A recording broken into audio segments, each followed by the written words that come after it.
안녕하세요. 김성학 변호사입니다.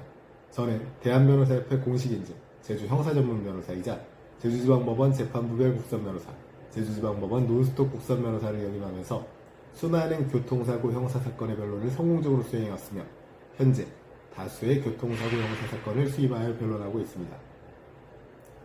교통사고 형사사건 스페셜리스트로서 오늘은 운전자 보험을 통한 형사합의서 작성 시 주의사항에 대해서 설명드리겠습니다.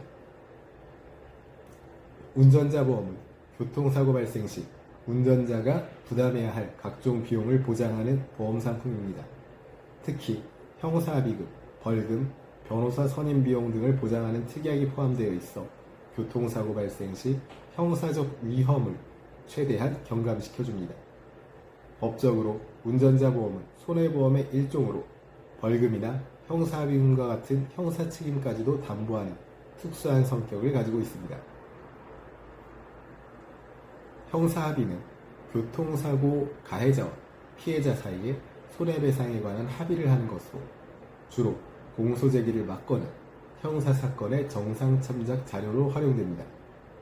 교통사고 처리 특례법 제3조 제2항에 따라 피해자와 합의하거나 자동차 종합보험에 가입한 경우에는 공소를 제기할 수 없는 특례가 적용될 수도 있습니다. 다만 합의서가 작성된 경우 언제나 합의가 성립되는 것은 아닙니다.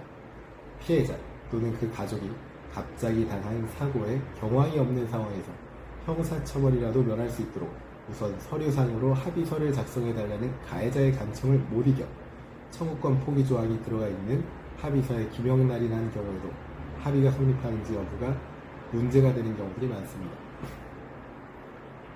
운전자 보험을 통한 형사합의 절차와 관련해서는 우선 운전자 보험을 통해 형사합의 절차를 진행하는 것은 다음과 같은 단계로 진행됩니다. 사고 발생 및 보험사 통보, 보험사의 사고조사 및 보장 여부 결정, 피해자와의 합의 협상, 합의금 산정 및 보험금 청구, 보험사의 보험금 지급, 합의서 작성 및 교환 등으로 진행되게 됩니다. 이때 형사합의 과정에서 보험사와 변호사의 역할은 명확히 구분됩니다. 보험사는 보험계약에 따른 보험금 지급 여부를 결정하고 보험금 한도 내에서 합의금을 지급하게 됩니다. 이때 변호사가 하는 역할은 법률 전문가로서 합의서 작성을 조언하고 합의 과정에서의 법적 대리를 하며 형사 절차에 대한 법률 자문을 하게 됩니다. 형사합의서 작성 시 주요 주의사항으로는 우선 합의서가 단순한 문서가 아니라 법적 구속력을 가진 계약의 일종이라는 것을 명심해야 합니다. 따라서 합의서에 포함된 모든 내용은 법적 효력을 발생시킬 수 있으며 이후 분쟁 발생 시 중요한 증거자료가 됩니다. 합의서가 작성되었더라도 당사자 쌍방이 전혀 합의할 의사가 없었거나 당사자 1방이 합의할 의사가 없었고 이를 상대방이 알고 있었던 경우에는 당사자의 의사가 계약 불성립이라는 점에서 일치하므로 합의서의 문헌에도 불구하고 합의는 성립하지 않습니다. 합의서 작성 시 반드시 포함되어야 할 내용으로는 다음과 같은 부분들이 있습니다. 당사자의 정확한 인적사항, 성명, 주소, 연락처 등이 있습니다. 그 다음 사고의 개요, 사고 일시, 장소, 상황 등이 기재될 필요가 있습니다.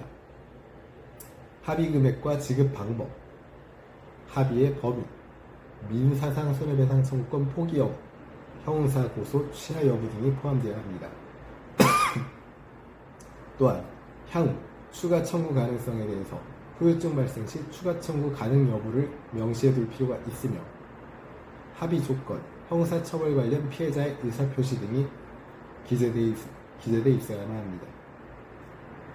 특히 합의서에 청구권 포기 조항이 포함된 경우 그 의미와 효과에 대해 충분히 이해한 후 서명할 필요가 있습니다.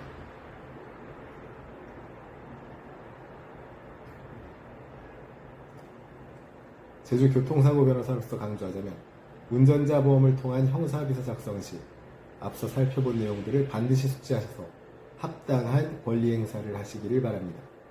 현재 운전자 보험을 통한 형사합의를 고민 중이시라면 언제든지 제주 교통사고 변호사 김성학 법률사무소를 찾아주시면 신속, 정확한 해법을 제시해드리겠습니다. 조금이나마 도움이 되셨으면 합니다. 여러분의 권리를 지키고 언제나 신속하고 정확한 해법을 제시해드리는 김성학 변호사입니다. 감사합니다.